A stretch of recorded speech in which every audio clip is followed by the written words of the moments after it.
اس کی نشاندہی اللہ رب العزت کہہ رہا ہے، وہ سورہ ہجر میں 15ویں صورت ہے، اس میں سلسلے وار ڈھنگ سے آپ دیکھیں گے 2-3 آیات میں اللہ رب العزت ہم کو گائیڈ کر رہا ہے کہ کیا کرنا ہے۔ اللہ کہہ رہا ہے کہ ہمیں معلوم ہے کہ جو باتیں یہ لوگ تم پر بناتے ہیں ان سے تمہارے دل میں کڑھن ہوتی ہے۔ یہ 97 آیت ہے، اس میں اللہ کہہ رہا ہے یہ جو باتیں کر رہے ہیں نا، ان سے تم کو تکلیف ہو رہی ہے، تمہارا دل کڑ رہی ہے، ہم کو معلوم ہے۔ اگلی آیت میں اللہ کہتا ہے اس کا کیا علاج ہے؟ اس کا علاج یہ ہے کہ تم اپنے رب کی حمد کے ساتھ اس کی تسبیح کرو، سجدے میں گر جاؤ۔ پھر اگلی آیت میں کب تک؟ اس آخری گھڑی تک اپنے رب کی بندگی کرتے رہو جس کا آنا یقینی ہے، یعنی موت۔ اٹ مینس کہ ایک صرف گائیڈ لائن دے رہا ہے کہ گھبرانا نہیں ہے، پیشنس لوز نہیں کرنا ہے، تم کو اپنے رب سے تعلق مضبوط کر لینا ہے، اس کی حمد کرنا ہے، یعنی کہ جو عمل صالح ہوتے ہیں ہمارے ان کی طرف راغب ہونا ہے۔ کب تک؟ لاسٹ مومنٹ تک یہ کرتے رہنا ہے۔ پھر اللہ پاک دلاسا بھی دے رہا، دلاسا تم یہ کام کرتے رہو، اور وہ جو کچھ کر رہے ہیں اس کے لیے تم جس چیز کا تمہیں حکم دیا جا رہا ہے، یعنی جو ہم جس مقصد کے لیے آئے تھے، اللہ رب العزت نے ہم کو شہادت علی الناس کے لیے بھیجا تھا، اللہ رب العزت نے ساری انسانیت کو فائدہ پہنچانے کے لیے بھیجا گیا تھا، یہ کام اللہ پاک کہہ رہا ہے کہ تم کرتے رہو، تم اس میں رکو نہیں، بلکہ یہ کہتا ہے کہ اسے ہانکے پکارے بولڈلی کرتے رہو، ان کو امر بالمعروف اور نہی عن المنکر کرتے رہو، اور شرک کرنے والوں کی پرواہ نہیں کرو۔ اگلی آیت 95 میں کہہ رہا ہے کہ یہ جو لوگ تمہارے دین کا، تمہارے رب کا، اللہ کے آخری رسول کا جو مذاق اڑانے ہیں، تو تمہاری طرف سے، تمہارے بہاف میں ہم ان مذاق اڑانے والوں کی خبر لینے کے لیے کافی ہیں، تم کو پریشان نہیں ہونا، ہم کافی ان کے لیے، صرف تم اپنا تعلق اپنے اللہ سے مضبوط کر لو صبر کے ساتھ، اور جو کام جس کام کے لیے بھیجا گیا ہے اس کام کو کرتے رہو۔ اب مسئلہ یہاں پہ اٹھتا ہے کہ ہم کو کرنا کیا ہے، کون سا کام ہے؟ ہماری بڑی آبادی سمجھ نہیں رہی کہ ہم کس مقصد کے لیے بھیجے گئے تھے، کام کرنا کیا ہے۔ تو 2-3 چیز بہت شارٹ میں ہم پوائنٹس کے انداز میں آپ کو بتا دیں کہ ہم کو کرنا سب سے پہلے یہ کہ ان کا مقصد ہوتا ہے ہم کو پرووک کرنا، وہ چاہ رہے ہیں کہ ہم کو پرووک کریں تاکہ ہم پرووکڈ ہو جائیں اور کچھ ایسا کام کر دیں جو خود ہمارے اگینسٹ چلا جائے، اور اس طریقے سے ہم چاہے قانونی گرفت میں آ جائیں یا ہم خود پریشان ہو جائیں۔ تو یہ کہا ہم کو مطلب اشارہ کیا جا رہا ہے کہ آپ کو ٹریپ کرنے کی کوشش کر رہے ہیں، آپ ٹریپ نہیں ہوئیے۔ وہ نیگیٹو کام کر رہے ہیں، آپ کو کرنا ہے کہ اگریسively پازیٹیو ایکٹیویٹیز اپنی بڑھا دیجیے، خاموش بیٹھے نہیں رہیے۔ ہم بیٹھے رہنے کے لیے نہیں آئے، اور یہ وقت تو بالخصوص نہیں ہے کہ ہم بیٹھے رہیں، کیونکہ یہ جو کام ہوتا ہے کہ امر بالمعروف اور نہی عن المنکر کا، شہادت علی الناس کا، یہ فرض کفایہ بھی ہو سکتا ہے، لیکن آج کی ڈیٹ میں جب ہم غور کریں گے تو فرض کفایہ نہیں بلکہ فرض عین بن چکا ہے۔ تو ہم کو ٹریپ نہیں ہونا ہے، بلکہ ان نگیٹو باتوں سے پریشان نہیں ہونا ہے، اپنا کام پازیٹیو کرتے رہنا ہے۔ کیا کرنا ہے؟ سیرہ پروگرام، اگر وہ بڑے پیمانے پہ اللہ کے رسول کی شان میں گستاخی کر رہے ہیں کسی اس میں، تو ہم کو بھی بڑے پیمانے پہ اللہ کے رسول کی سیرت کو ان کے سامنے لانے کی کوشش کرنی ہوگی۔ سوشل میڈیا پہ یہ اگر کچھ کر رہے ہیں تو سوشل میڈیا پہ نیگیٹو بات کچھ نہیں کرنا ہوگا، بلکہ سوشل میڈیا پہ پازیٹیو انداز میں اللہ کی بڑائی، اللہ کی کبریائی، اللہ کی توحید کو پیش کرنا ہوگا، اللہ کے رسول صلی اللہ علیہ وسلم کی سیرت کو پیش کرنا ہوگا، اس کا فن سیکھنا ہوگا کہ احسن انداز سے ہم کیسے بات کو رکھ سکیں، کیونکہ اللہ پاک کہتا ہے کہ ادعو الی سبیل ربک بالحکمہ، کہ حکمت سے، وزڈم کے ساتھ کیسے ہم اپنی بات کو رکھ سکیں، یہ کرنا ہوگا۔ حالات اگر خراب ہو رہے ہیں کہ وہ کام بھی کرنے میں پریشانی ہو رہی ہے تو بھی اس کا بھی راستہ نکلے گا، وہ ہے 1-to-1 کانٹیکٹ کا۔ کتنے بھی ایڈورس کنڈیشن آ جائیں گے، ہو سکتا ہے کہ ایک وقت آئے کہ ہم شاید زوم کی میٹنگ بھی نہیں کر سکیں، ایک وقت آئے کہ ہم 4 آدمی مل کے کہیں پہ بات نہیں کر سکیں، 1-to-1 کانٹیکٹ تو بنا کر سکتے ہیں لوگوں سے اپنا رابطہ مضبوط کریں، بہت مضبوط۔ تو اس کے لیے ہم لوگ جو فیلڈ میں یہاں پہ کرتے ہیں، ایک ٹارگٹ اپنی ٹیم کو، اپنے ساتھیوں کو دیتے ہیں کہ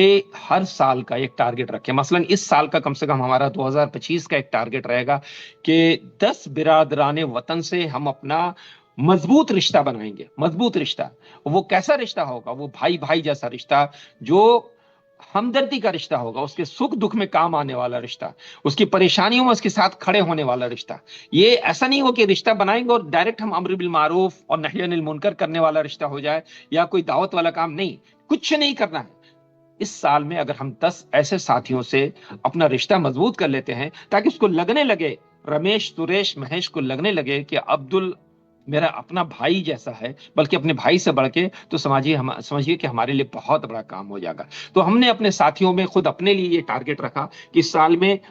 10 ہمارے برادران وطن سے مضبوط رشتہ بنائیں گے۔ ایسے اگر ہمارے 10 ساتھی یہاں پہ ہیں، یہ لوگ سارے لوگ اگر یہ کام کرتے ہیں تو 100 ساتھیوں سے ہم مضبوط رشتہ بنا سکتے ہیں۔ جب ان سے مضبوط رشتہ بنا لیتے ہیں تو اللہ رب العزت کسی نہ کسی دن ہم کو موقع دے گا، خود وہ ساتھی موقع ڈھونڈ کے کبھی ہم سے پوچھ لے گا یا ہم کو موقع ملے گا، تو ہم اپنی بات احسن طریقے سے مدلل انداز پہ رکھ سکتے ہیں۔ یہ طریقہ اختیار کرنے کا، اور اجتماعی طور پہ کیا کرنے کا، اجتماعی طور پہ 2-3 چیزیں بہت مضبوط ہیں کہ ہم کوئی بھی کام اگر پازیٹو ایٹیچیوڈ میں کرنا چاہ رہے ہیں، کن سے کرائیں گے؟ مومن کرے گا نا۔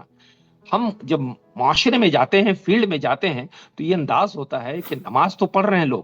روزہ رکھ رہے ہیں، لیکن توحید خالی ہو چکا ہے، توحید سمجھ نہیں پا رہے۔ ہماری بڑی آبادی، اور ہم تو بعض دفعہ یہ لگتا ہے کہ ہماری شاید 90% آبادی توحید کس کو کہتے ہیں یہ نہیں سمجھ پا رہی ہے۔ وہ نماز بھی پڑھ رہی ہے، مسجدیں بھری ہوئی ہیں، روزے بھی رکھ رہے ہیں، متاف بھی بھرے ہوئے ہیں، لیکن توحید، جو خالص توحید، جس کو 24 کیرٹ سونا والی توحید کر سکتے ہیں، اس سے خالی ہے۔ تو اپنے لوگوں میں توحید سمجھانا ہوگا ریشنل انداز میں، ورنہ کیا ہو رہا ہے، توحید نہیں سمجھ پا رہے ہیں، یہ اسلام کو ٹھیک سے سمجھ نہیں پا رہے ہیں، تو انڈکلیئرڈ ایتھیزم کی طرف بڑھتے چلے جا رہے ہیں۔ تو ہم سب کو یہ کوشش کرنا ہوگا کہ خود قرآن و سنت کی روشنی میں توحید کو سمجھیں اور اس توحید تک لوگوں کو مطلب پہنچائیں گے توحید۔ اور نیکسٹ کام کیا ہوگا کہ ہمارے وہ عوام جو نہیں سمجھ پا رہے ہیں اور کہیں پہ اسلام کا مذاق اڑایا جاتا ہے، کچھ ہوتا ہے، تو بڑے نا امید ہو جاتے ہیں، افسردہ دل لے کے وہ کرتے کیا ہیں، ہمارے اوپر مطلب جو دینی رہنما ہیں ان کا مذاق اڑانے لگتے ہیں کہ ارے یہ مولانا لوگ کیا کر رہے ہیں، یہ دینی جماعت کیا کر رہی ہے، یہ لوگ کیا کر رہے ہیں، کچھ نہیں کر رہے ہیں، بہت لگتا ہے کہ ڈپریشن میں چلے جاتے ہیں۔ تو خود ان کی ٹریننگ کرنی ہوگی، ان کو سکھانا ہوگا، سمجھانا ہوگا کہ اگر کوئی ہمارے اسلام کے خلاف اللہ کی شان میں گستاخی کرتا ہے، اللہ کے رسول کی شان میں گستاخی کرتا ہے، تو ہم احسن طریقے سے اس کو کیسے کاؤنٹر کر سکتے ہیں، پازیٹیو انداز میں کیسے اللہ کے رسول کی سیرت کو بہتر انداز میں رکھ سکتے ہیں۔ یہ ساری چیزیں فیلڈ میں سکھانے کی ہوتی ہیں، دھیرے دھیرے آہستہ آہستہ کر کے جب ہم یہ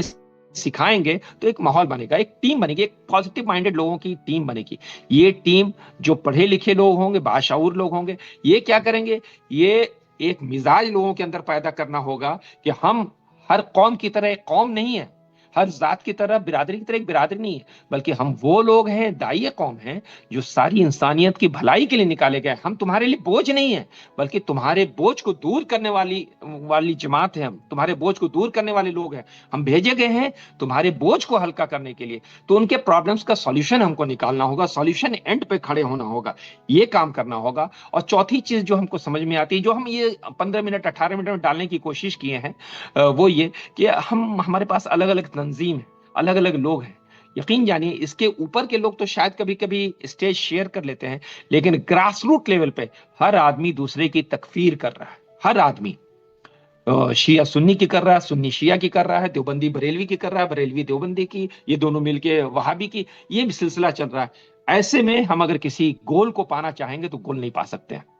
جیسے فٹ بال میں بال کو لے کے چل رہے ہیں اور الگ الگ پلیئرز لے کے چل رہے ہیں، وہ گول کیپر کا بھی کام ہے، ڈیفینڈر کا بھی کام ہے، پھر فرنٹ کے لوگ بھی لے کے چل رہے ہیں، یہ سارے لوگ ایک دوسرے کو کوآرڈینیٹ کرتے ہیں، الٹیمیٹلی ایک آدمی بال پاس کرتا ہے اور ایک انسان گول اسٹرائک کر دیتا ہے، گول ہو جاتا ہے، وہ گول پوری ٹیم کا ہوتا ہے۔ ویسے ہی ہماری جتنی تنظیم، جتنے لوگ ہیں، ڈفرینٹ مکتب فکر کے ہو سکتے ہیں، ڈفرینٹ مینٹالٹی کے ہو سکتے ہیں، ڈفرینٹ علمی صلاحیت کے ہو سکتے ہیں، ڈفرینٹ مزاج کے، لیکن ان کے اندر آپس میں ایک ٹیوننگ پیدا کرنی ہوگی، اس ٹیوننگ کے ساتھ ایک دوسرے کو کوآپریٹ کرتے ہوئے کہ ہم ابھی یہ کام کر رہے ہیں، لیکن تم جو کام کر رہے ہو وہ بھی بہت قیمتی کام ہے، تو جہاں پہ ضرورت ہو بال کو ان کی طرف پاس کر دیں گے، ان کی طرف پاس کر دیں گے، تاکہ الٹیمیٹلی جب گول ہو جائے تو یہ گول پوری امت مسلمہ کا ہو۔ یہ چھوٹی سی بات جو ذہن میں آئی، حالانکہ میں بتا چکا ہوں، اور اگر کوئی ایسی بات جو شر کی رہی ہو، بیکار رہو، اللہ اس کو ڈیلیٹ کرے ہمارے اعمال سے۔ وما علینا الا البلاغ واخر دعوانا ان الحمد للہ رب العالمین۔ جزاک اللہ خیر کثیرہ ڈاکٹر صاحب، بہت ہی انریچنگ باتیں تھیں اصل میں، اور ایک ایک بات جو ہے مطلب بہت وزن کی تھی ایکچولی، مطلب جتنا میں نے سنا ہے تو ہر بات ایکچولی بہت ہی اہم تھی۔ خاص کر یہ جو گائیڈ لائنس آپ نے دیا کہ بھائی اتنا ایک سینسیٹیو ٹائم چل رہا ہے تو لوگ ریئیکٹ نہ کریں، بہت امپورٹنٹ ہے۔ نوجوان لوگ ریئیکٹ کرنے لگتے ہیں سوشل میڈیا پہ، پوسٹ آ گیا، کچھ بھی ہو گیا، بہت ریئیکشنری ہو جاتے ہیں، جس سے پھر کیا ہوتا ہے الٹیمیٹلی نقصان ہمارا ہی ہوتا ہے۔ تو کافی زبردست باتیں تھیں، اور آپ چونکہ گراس روٹ لیول پہ کام کرتے ہیں تو آپ نے اپنے تجربے شیئر کیے۔